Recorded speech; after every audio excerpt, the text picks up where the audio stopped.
Qadariyah muncul di latar belakangi masalah politik, yakni pada masa Muawiyah dan Daulah Umayyah.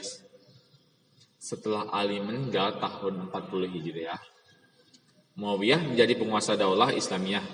Untuk mempertahankan kekuasaannya, dia menggunakan berbagai cara khusus dalam menumpas para oposisinya. Bahkan almarhum Ali bin Abi Thalib sering dicacinya tak kala mereka melakukan pidato-pidato termasuk dalam khutbah Jumat pada saat itu. Manusia tidak boleh diam berpangku tangan melihat keburukan dan kezaliman pada saat itu. Manusia harus berjuang menghancurkan kezaliman dan menegakkan kebenaran. Manusia bukanlah makhluk yang majbur atau dipaksa oleh Allah. Manusia memiliki kudrah untuk mewujudkan suatu perbuatan, maka pahamnya tersebut dinamakan Qadariyah. Berikut di sini ada tokohnya Qadariyah, salah satunya Mahad Al-Jawhari Gailan Al-Damashqi. Di sini disebutkan dalam surat ini ada dua ajaran Jabariyah dan ajaran Qadariyah. Yang pertama ajaran Jabariyah, menurut di sini, menurut Jabariyah, manusia itu tidak memiliki kemampuan untuk mewujudkan perbuatannya dan tidak memiliki kemampuan untuk memilih. Semua gerak dan perbuatan manusia itu hakikatnya sudah ditentukan oleh Allah Subhanahu wa taala. Meskipun demikian, maksud di sini tetap mendapatkan pahala dan siksa akibat perbuatan baik dan jahat yang mereka lakukan pada saat itu. Manusia tidak hanya bagaikan wayang yang digerakkan oleh dalang, tetapi manusia juga tidak mempunyai kewenangan sama sekali untuk mewujudkan perbuatan dan angan-angannya. Sementara nasib mereka di akhir kelak mutlak ditentukan oleh Allah Subhanahu wa taala. Dan juga di sini disebutkan ajaran Qadariyah.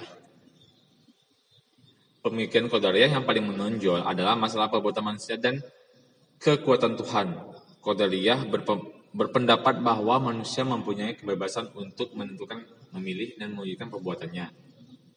Dan di akhirat, mereka harus mempertanggungjawabkan semua perbuatannya di masa di dunia. Selain itu juga, mereka juga berpendapat bahwa Tuhan telah memberikan aturan-aturan hidup yang jelas dengan berbagai akibat dan konsekuensinya. Semua diserahkan kepada manusia untuk memilihnya, mau berbuat baik dan berpahala ataukah berbuat buruk dan disiksa.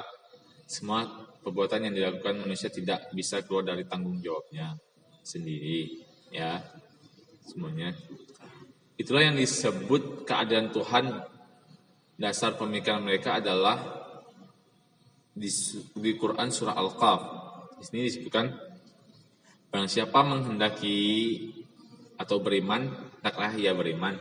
Dan siapa menghendaki kafir, biarlah dia kafir.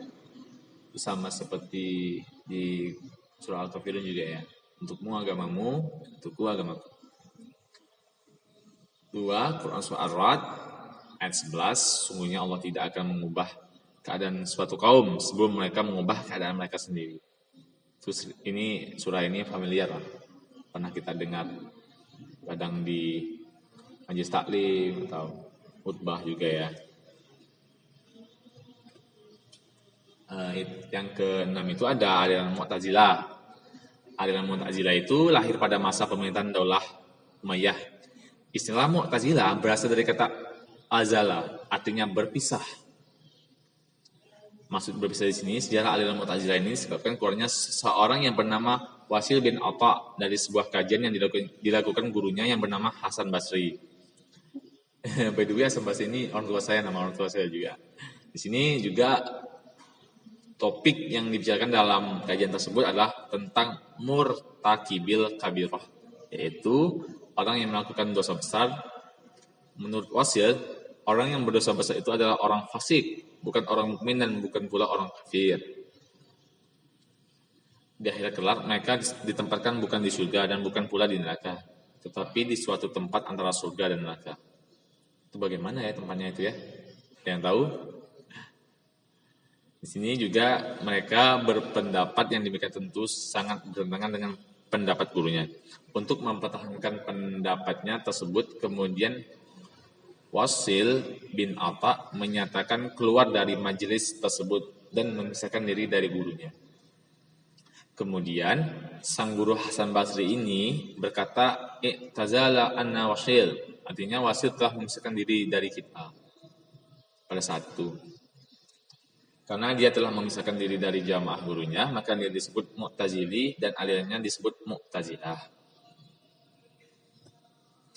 Ini ada 6 orang pada masa itu di tokoh-tokoh Mu'tazilah pada saat itu. Itu yang pertama Wasil bin Atha al-Ghazal, yang kedua Abu al-Husni al-Alaf, yang ketiga itu Ibrahim bin Syair bin An-Nazam, yang keempat itu Muammar bin Abad as-Sulmai, yang kelima Bishr bin al-Mu'tawir, yang keenam itu Jahir Amir bin Bahar. Ini ya tokoh-tokohnya ya. Mungkin nanti saya share ke bahan ajar. Mungkin kalian bisa baca nanti kalau ada ulangan atau apa, kalian bisa tahu. Nah, di sini ada ajaran Mu'tazilah juga. Yang pertama itu ada at-tauhid, tauhid ya. Ajaran pertama ini berarti meyakini sepenuhnya bahwa Allah Subhanahu wa taala itu yang Maha Esa. Konsep tauhid menurut mereka adalah paling murni sehingga mereka senang disebut pembela tauhid atau ahli al-tauhid. Kedua itu ada adil atau keadilan ya. Paham keadaan Tuhan mempunyai pengertian bahwa Tuhan wajib berlaku adil dan mustahil dia berbuat zalim kepada hambanya. Mereka berpendapat bahwa Tuhan wajib berbuat yang terbaik bagi manusia. Al-wadi itu janji dan ancaman. Tuhan wajib menepati janjinya, memasukkan orang mukmin ke surga dan menepati ancamannya, mencampakkan orang kafir serta orang yang berdosa ke dalam neraka. Itu selanjutnya Al-Manzilah bin Al-Manzilatin, bahasa Arabnya. Itu atau juga bisa disebut posisi di antara dua posisi. Paham ini menyatakan orang yang berdosa besar, ia tidak lagi sebagai orang mukmin, tetapi ia juga tidak kafir. Kedudukannya sebagai orang fasik, jika meninggal sebelum bertaubat, ia dimasukkan ke neraka selama-lamanya. Akan tetapi siksanya lebih ringan daripada orang kafir. Yang kelima itu ada amar ma'ruf nahi munkar. Tahu lah ya, amar ma'ruf nahi munkar. Bisa disebut di sini juga perintah mengajarkan kebajikan dan melarang kemungkaran. Setiap orang mukmin wajib menegakkan yang ma'ruf dan menjauhi yang munkar. Yang ketujuh itu ahlus sunnah wal jamaah. Bisa disebut ini mayoritas lah ya kalau di Indonesia ya mayoritas sih ahlus sunnah wal jamaah itu. Apalagi di Tunggal ya, itu banyak sekali aliran ahlus sunnah wal jamaah itu ke Nabi langsung percayanya. Di sini ada bagiannya juga aliran Asy'ariyah. Aliran ini muncul sebagai reaksi terhadap paham Mu'tazilah yang dianggap menyeleweng pada saat itu dan menyesatkan umat Islam. Dinamakan aliran Asy'ariyah di sini karena pernah dinisbahkan kepada pendirinya yaitu Abu Hasan al-Asy'ari. Abu Hasan al-Asy'ari kebetulan Abu Musa al-Asy'ari. Al-Asy'ari ini lahir pada tahun 324 Hijriah atau 935 Masehi. Pada waktu kecil ia berguru pada seorang pengikut Mu'tazilah yang terkenal yaitu Al-Jubai. Aliran ini ia ikuti hingga usia 40 tahun dan tidak sedikit pun dari hidupnya digunakan untuk mengarang buku-buku tentang Mu'tazilah.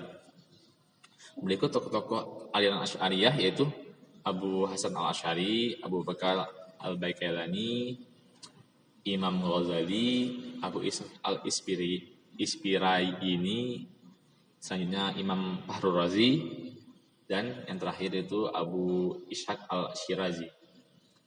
Di sini ada bagiannya juga aliran Maturidiyah. Aliran Maturidiyah ini didirikan oleh Muhammad bin Muhammad Abu Mansur. Ia dilahirkan di Maturid, sebuah kota kecil di daerah Samarkand, Uzbekistan. Al-Maturidi mendasari pemikirannya dalam soal-soal kepercayaan kepada pikiran-pikiran Imam Abu Hanifah. Abu Hanifah ini Imam Hanafi yang tercantum dalam kitabnya Fiqh Al-Jabar dan Al-Fiqh Al-Absat, serta memberikan ulasan-ulasannya terhadap kedua kitab-kitab tersebut. Al-Maturidi meninggalkan karangan yang banyak dan sebagian besar dalam lapangan ilmu tauhid. Ini berikut tokoh-tokoh aliran Maturidiyah. Ada dua bagian juga. Maturidiyah Samarkand, pokoknya Abu Mansur al-Maturidi. Kedua itu Maturidiyah Bukhara, tokohnya Al-Bazdawi. Terakhir itu ajaran Asy'ariyah. Ajaran Asy'ariyah di sini sifat Allah, menurutnya Allah Subhanahu wa taala itu mempunyai sifat 20 sifat-sifat yang bisa kita tahu ya. Seperti al-ilmu mengetahui, al-qudrah kuasa, al-hayah hidup, as-sama' mendengar, al-basar melihat, dan lain-lainnya. Kedudukan Al-Quran adalah firman Allah dan bukan makhluk dalam arti baru diciptakan. Dengan demikian, Al-Quran bersifat qadim, tidak baru. Melihat Allah di akhirat, Allah dapat dilihat di akhirat dengan mata karena Allah mempunyai wujud. Perbuatan manusia itu diciptakan Allah. Allah mempunyai mata, muka, dan tangan, sebagaimana disebut dalam Quran surah Al-Qamar ayat 14 dan Quran surah Ar-Rahman ayat 27. Akan tetapi, bagaimana bentuk Allah tidak dapat diketahui, dosa besar. Orang mukmin yang berdosa besar, tapi dianggap mukmin selama ia masih beriman kepada Allah dan Rasul-Nya. Keadilan Allah adalah pencipta seluruh alam dan memiliki kehendak mutlak atas ciptaannya. Itu ya, bisa nanti dilihat arti dari surah Al-Qamar ayat 14 dan Quran surah Ar-Rahman. Itu bisa dilihat di akun masing-masingnya. Ajaran Maturidiyah. Di sini ada dalil ya, ada 3 dalil. Dalil perlawanan arat. Dalil ini menyatakan bahwa alam ini tidak akan mungkin qadar. Karena di dalamnya terdapat keadaan yang berlawanan seperti diam dan gerak, baik dan buruk. Keadaan tersebut adalah baru dan sesuatu yang tidak terlepas dari yang baru, maka baru pula. Dalil terbatas dan tidak terbatas. Dalil ini menyatakan bahwa alam ini terbatas. Pihak yang terbatas adalah baru, jadi alam ini adalah baru dan ada batasnya dari segi bendanya, benda gerak dan waktu selalu bertalian erat. Sesuatu yang ada batasnya adalah baru. Dalil kausalitas, dalil ini menyatakan bahwa alam ini tidak bisa mengadakan dirinya sendiri atau memperbaiki dirinya kalau rusak. Kalau alam ini ada dengan sendirinya, tentulah keadaannya tetap satu. Akan tetapi alam ini selalu berubah. Demikian adik-adik yang dapat saya sampaikan. Mungkin ada yang kurang jelas, nantinya silakan bertanya melalui WA bank yang di atas saya sini. Baik, terima kasih. Assalamualaikum warahmatullahi wabarakatuh.